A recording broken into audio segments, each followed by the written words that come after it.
Welcome back to Hanratty'S Huddle with your host Terry Hanratty. I'm Dave Toromeo, and Terry, we are actually in mid-June.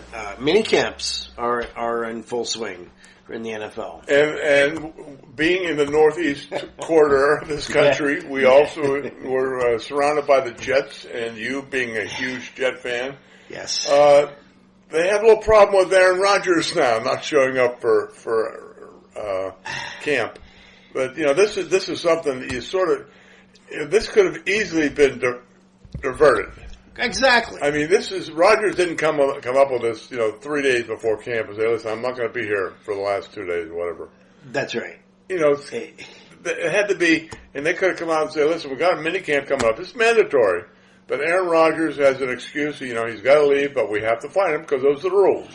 And boom, that's it. Well, it's the CBA, that's right. So he's got to be fined $17,000 along with Hassan Reddick, who's missing for a different reason. But you're right. And this is where the Jets are just one of the dopiest organizations in sports where they just don't think ahead. It's like if they knew this guy was going to miss minicamp, if you just release it to the media subtly in a press release 2 weeks ago on a Saturday, then when the press comes in on the first day of minicamp and they say, well, where's Aaron Rodgers? Oh, well, guys, we told you 2 weeks ago he wasn't going to be here. You diffuse the whole situation. Not that they still wouldn't make a big deal out of it, but my God, it was national news. You would think the guy, died the way that people were reacting. And he has been to every other camp that the Jets have put on. Right. He's been to all the voluntary stuff. I'm sure, Aaron Rodgers always sort of lives in this strange area. He does. He went to the dark room before the Jets to figure out what team he's going to go. He's going to stay in that for a few days. So he always has this little mystery about him. So he's a little different. He's a California boy, so, it's going to be a little different. But he's a hell of a quarterback. And I said 100 years ago, I said if there's one quarterback in the league, I would, when he was with Green Bay, if there's one quarterback in the league I would pay to watch, it's Aaron Rodgers. And I still think he's probably a good shadow of his old self if given the opportunity and staying healthy. But he's always been that little strange thing about, with the shots for COVID, he didn't take it, but he kept that. He said he did, and he really didn't. And he was right in not taking the shots to begin with. Well, and that seems that way. That's beside the point. But he's a magnet for and he doesn't care. He doesn't care what people think. And it's always a mystery what girl he's dating too. Come on, who really cares? Nobody cares. If someone says, "Are you dating so and so?" Don't say maybe. Give me a yes or no. The game's over. It's enough. Oh my goodness! But listen. If he can if they can get 1 or 2 years out of this guy, and if he can perform like you said, even anywhere close, then all this stuff won't matter. And it's like you said, he goes into a dark place. Most people go to church to see the light or to, show me the way. This guy wants to go into the dark place to find his path. And that's why he's just totally different. And we are in mid-June 2024. Yep. And I'll make a prediction right now. Okay. The Jets win their division. Okay. I'm writing it down. June 24th. And the Jets will win. The AFC East belongs to the Jets. The Jets, Jets. Jets. Fireman Ed is going to be finally on his horse out there. I know, another clown. I'm sorry. It's, listen, from your lips to God's ears, I hopefully beyond they're that good. The Jets are that good. They do have talent. They really do have talent. They're really a talented team. Defensively, they're very talented. They have some weapons now. It's just the health factor, as you said, and you know better than anybody. You have to, in that league, it's all about who's I think healthy. Woody could stumble into one. He wouldn't predict this. Well, being a Jet blind squirrel finds an acorn every once in a while. It's like when the Jets screw up or when the Jets stink. It's actually that's one of the slivers that I take out of it. Is that I don't like Woody so good, but I don't know Woody, so I shouldn't say that. No, we don't know. I don't think he's a good owner, just like I don't think Charles Dolan is a good owner for the Knicks or Rangers or MSG, and all the money that these guys fell into is their trust fund, lucky sperm owners. But But I digress. But talking about the Knicks for a second, and actually the NBA. It looks like the Celtics are on their way to a world championship. They look really strong. Yeah, and you got to give it to Brad Stevens. Boy, you really do. He did a great job at Butler. He really did. Butler, Indiana, Butler University, yep. Butler, Indiana. Good coach. And they were up there. They were sort of the Gonzaga of the Midwest. That's right. Gonzaga sort of did well out in the West Coast, but no one knew who the hell they were. Right. And all of a sudden, they sort of made some big wins, and all of a sudden, whoa, Gonzaga! Now all of a sudden, they're constantly ranked in the top 10 preseason. Yep. And Brad Stevens did the same thing at Butler, and he was just put these teams together very quiet. And he looks exactly like the Gonzaga, the Gonzaga coach. I mean, they were almost the same temperament. And then he went to the Celtics. And I thought, wait, this might be a big jump for him. Going from Butler, Indiana, or Butler University. Yep. To the Celtics. Yep. This is a big step. It is a big step. And he did well. Okay. Yeah. And then they put him in the front office. Yeah. As GM. And I tell you, he put some pieces together in this team that they're really good. Yes. And for some getting this, they won last night big. Yeah. In Dallas. They didn't have Porzingis. Porzingis, yeah. And this kid is a game changer. He is, because he's tall and lanky. He shoots the three well. And he I was saw good with the Knicks. saw him do a turn and dribble to the basket and stuff it on the guy and go, whoa, that's not a 7-foot guy. That's, he plays like he's 6 foot. And I will say this, I really, and I'm a Knicks fan. Full disclosure, I'm a Celtic hater by the fact that I'm a Knicks fan, right? And I'm Boston, but I really like their coach. I think they ask him questions about, being a black coach playing another, and he doesn't take the bait. He just he is so smooth and so calm. But who hired him? Brad Stevens. You're right. Brad You're Stevens. right. Give him, that's why I agree with you. Stevens, give him I'll tell credit. you what, they can give him Boston right now because he has done such a marvelous job with a wonderful franchise. I mean, they're going to win their 18th title. 100. Listen, to have 17 titles under your belt. Boston can lay its claim as title town USA as well as any other town in the country because between the Celtics and God Almighty, the Patriots, the Bruins had a nice run. The Red Sox. Well, I love the city. I really do. I love the city of Boston. I dated a girl when I was at URI who was at Boston College. I love going to Boston. I just don't like their teams, especially the Patriots. So, but just sticking with the NBA for one more second, we also had a death, a very legendary player who was actually the logo, the NBA logo. For those who don't know, people don't realize that. Yeah, Zeke from Cabin Creek. Zeke, that's right. Yeah, Jerry West. Jerry West from Cabin Creek, West Virginia. Yep. And they named it because he was a country boy out there in L.A. They gave him the name Zeke. Pertaining to country people, I guess. Yeah, I guess. But a great player. Great player. Great. Not a great coach, but he was a great player. He was a great GM. Well, that's right. He's got the rings, too. He was brilliant. Did you ever see the movie that they made of Jerry, the owner? Oh. They portrayed Jerry West really bad. Oh, I think. Oh, yeah. Was it like the miniseries? Yes, it was on Netflix. Yes, I saw. It was bad. And I watched that thing, and I had all this respect for Jerry West. Yeah. He grew up in the same vintage as I did, and a little older. And I'm thinking, I always knew West as being just this really calm, classy guy, and this movie really hurt Jerry West. Yeah. He really felt bad about that. Oh, and you hear Magic Johnson talk about it, and he loves Jerry West. Yeah. And you hear Michael Jordan loves Jerry West. Yeah. And it was, so I don't know why they got away, why they had to do that. Because I don't think it was true. Because I never heard, at the time I never heard he was a jerk. I've never heard that either. Think of him being just this classy, really great guy. Yeah. And that's why I'll always remember him. And fairly young, I believe he was 86. So, nowadays that's not old. But, so rest in peace. It seems like every week we have another one of these, another and guys. we're getting to the age, Jerry's got me beat by 10, so everything's like, that's 86 is really young. Well, it's like Yogi Berra. Like Yogi Berra once said, you got to go to their funerals, or else they won't come to yours. That's right. As only Yogi could put. Yogi was the absolute greatest. We'll divert again. Oh, my goodness gracious. Man. I just read something the other day. I forget where it was, but Yogi, when he met the Pope, and they asked him, "What did you say to the Pope? What did he say to you?" He said, "Well, I guess he reads the papers because he said, 'Hello, Yogi.'" And they said, "What did you say to him?" He said, "Hi, Pope." Hi, Pope. Remember when Don Larson pitched a perfect game? I don't remember, but I know that story. I was there. I wasn't there, but I was in that era. Yeah. A huge Yankee fan, pirate Yankee fan. Gotcha.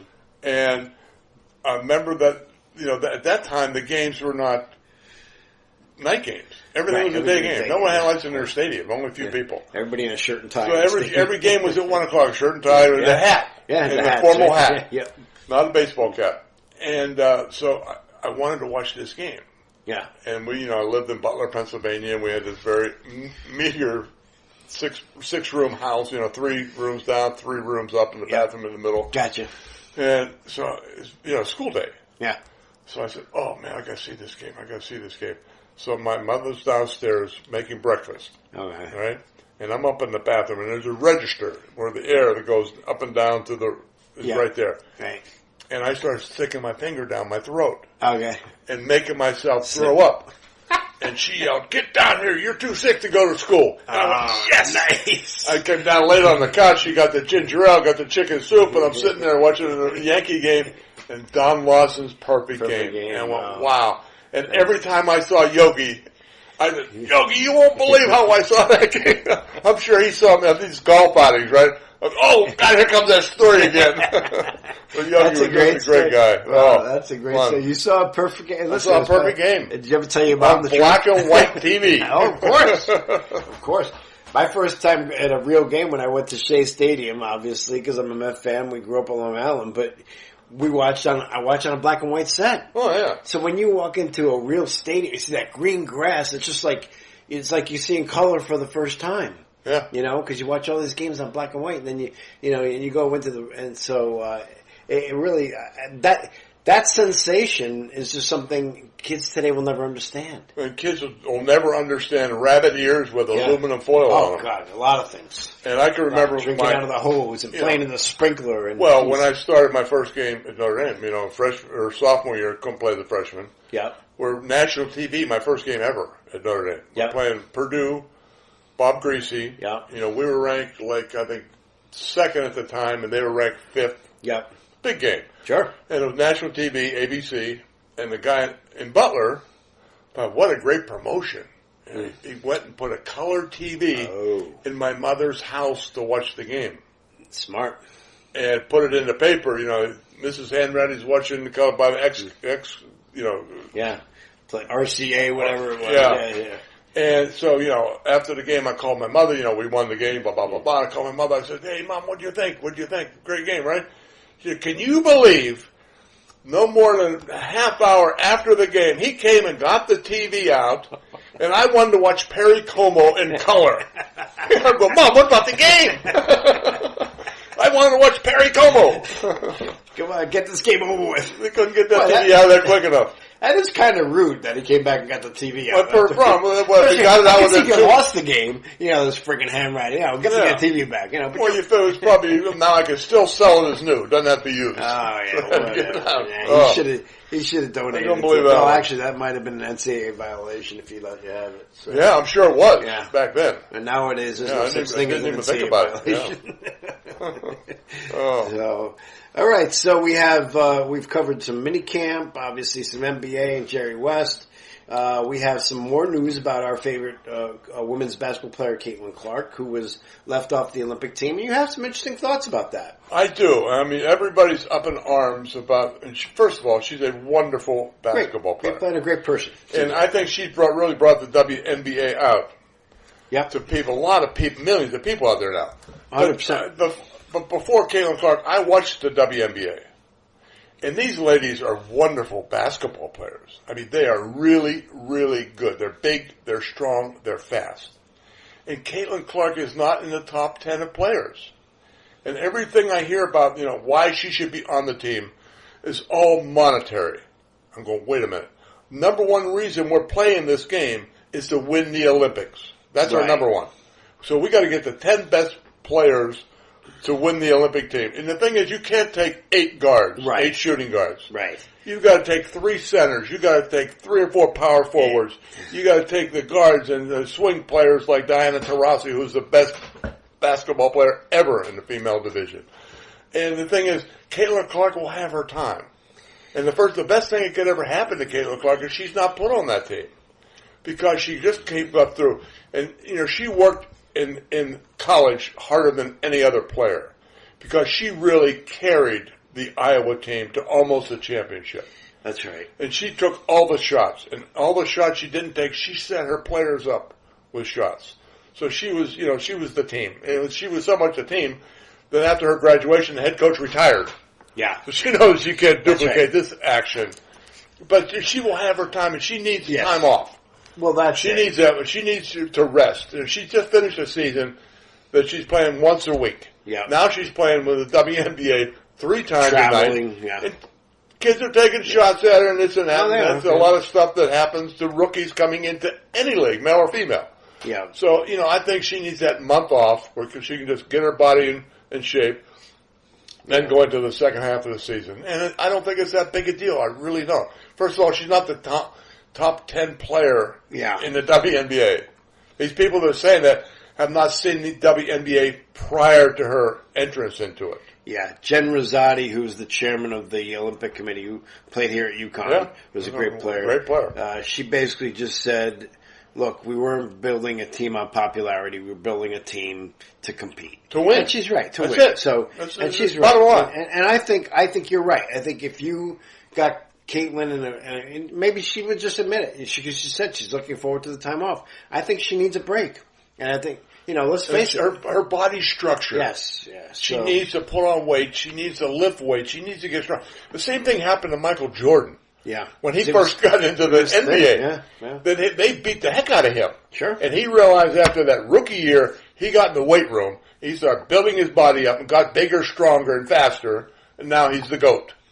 Yeah. So, there's steps that everybody has. There's baby steps, then there's big steps. That's right. And so she's got to take some baby steps now, then this offseason she's got to get into the weight room. I mean, because it's a physical game, basketball. Yeah, very physical and a longer season than what she's used to. But to your point, since you do like the league, and obviously I think it's wonderful basketball. It's great. It really it's is. Great women's basketball. It's great if you want pure basketball. I mean, the NBA is just flying sky. These guys go 10 feet over the rim. The true basketball player, the WNBA, these girls aren't slamming it because, most of physically can't. That's right. But they're passing, they're taking the shots, they're, team sport. Give and go. And they're playing defense, and it's wonderful to watch. 100%. And just some stats to back up what we're talking about here. And this is not all attributed to Caitlin Clark, although when she plays in person, obviously, the attendance numbers are way up. But the attendance is up 156% from last year. And about 400,000 fans have attended WNBA games, filling the WNBA arena to 94% capacity. Televised games are averaging 1.3.2 million viewers, nearly triple last season. So they're trending in the right way. I think they just need to cut the crap with the jealousy and the, and the other, the hard fact. There's some stuff if you want to haze her, if you want to treat her like a rookie, that's fine. But don't cheap shot. There's 2 phases there. The rookie, especially the first round pick, is always going to catch a little grief. That's right. In every sport it happens. And she's not on a great team. No, she's on that's why she's the first pick. She was on the worst team. That's right. The always worst team is the first pick. Exactly. All right. So, and then we have, what else? We have the NHL. Looks like the Florida Panthers will be, if they win tonight, that will be pretty much over, I think. They're playing Edmonton. Edmonton's a little dirtier team than I thought they were. They've taken some hits on the Florida players that were really questionable. I know you don't watch hockey, but I love watching it, and I'm also very glad the Rangers are out, being an Islander fan, but that's another one of my pitfalls. And we have... You don't follow many successful teams. I really don't. No, well, the Islanders won 4 cups in a row back in the day, so they did. I'd never complain. I mean, the Mets have won 2, the Jets have won 1, and the Knicks, you got to go way back, and the Knicks have won 2, but... Yeah, no, I really don't. But that, you know what it shows you, Terry? I'm not a front runner. You're loyal. I'm not You're a front loyal. runner. You stick with them. Yeah. So at the end of the day, and then we have and just some local news, which is also good. Our girls high school lacrosse team in New Canaan won the state championship. Good for them. Congratulations to them. They beat Darien, and so we bookended the years with a state title with New Canaan football over Darien, and a girls lacrosse title over Darien. And the girls lacrosse goalie is going to attend where? Notre Dame. Thank you. Thank you. Yes. She's very good. And I talked to the lacrosse coach. Oh, okay, nice. And again, I don't know much about lacrosse. But it's fun to watch, I think I'm picking up more. And all these stuff, when you grow up in the 40s and 50s, go back and see where the sports were then. Yeah. They weren't around. That's right. And she said, this girl is the best goalie in the country. Everybody was after her. Peterson. Kiki Peterson. Or Patterson, I forget. Okay, we'll go either way. But, and it's I'm happy for her. I think Notre Dame is really, she showed me the video that Notre Dame put together. I think you showed me last week. Yeah, it was very interesting. And it was really special. Good-looking kid, and that's good for her. Congratulations to her. Oh, she's only going to be, she's a junior. Oh, so she got another year. A year to gain it. Wow. So then she goes to Notre Dame after that. So she's, that's an early commit, I'll say. And, good for her. They must want her very badly, so that's very interesting. By the way, Jim Brown played lacrosse at Syracuse, right? I know Jim Brown. Okay. I knew Jim Brown and you know that he personally had them. They had to change the rules. Oh yeah, because he would take that ball and cradle it to his chest, and they couldn't stop him. He'd just run down the field and throw it in the net. Yeah. So that's why they have to spin it the way they can't. Well, you couldn't tackle him on the football field. Who's going to say that a lacrosse player is going to take a ball away from him when he's cradling it? I don't know. Whack him over the head with your stick. He also played basketball at Syracuse. Oh, did he? See, I didn't know. Ernie Brown played a little bit of basketball. I don't think he played the whole time. Well, it makes sense being the athlete that he was, that he could do anything. So very interesting. All right, and Mr. Hanratty. We did another potpourri. We didn't even realize it. We got it done, and we'll. You're going to Paris soon. In about a 2 weeks, or 25th. 25th. Today's the 19th. So we'll get one more weekend before you go, I think. No, this is probably the last show that we'll do because I'm leaving. This is the 13th. I'm sorry, what am I saying here? 2 weeks. Today's the 13th. Yeah, so I'm 2 getting weeks. old. I can't count very well anymore. Yes. You went to Notre Dame. Nobody expects you to We'll talk about it. All right. We'll talk about going to Normandy. So I'm very nice. That'd be very interesting. All right. Signing off, Hanratty'S Huddle. Your host, Terry Hanratty. I'm Dave Jerome. Have a great week, folks.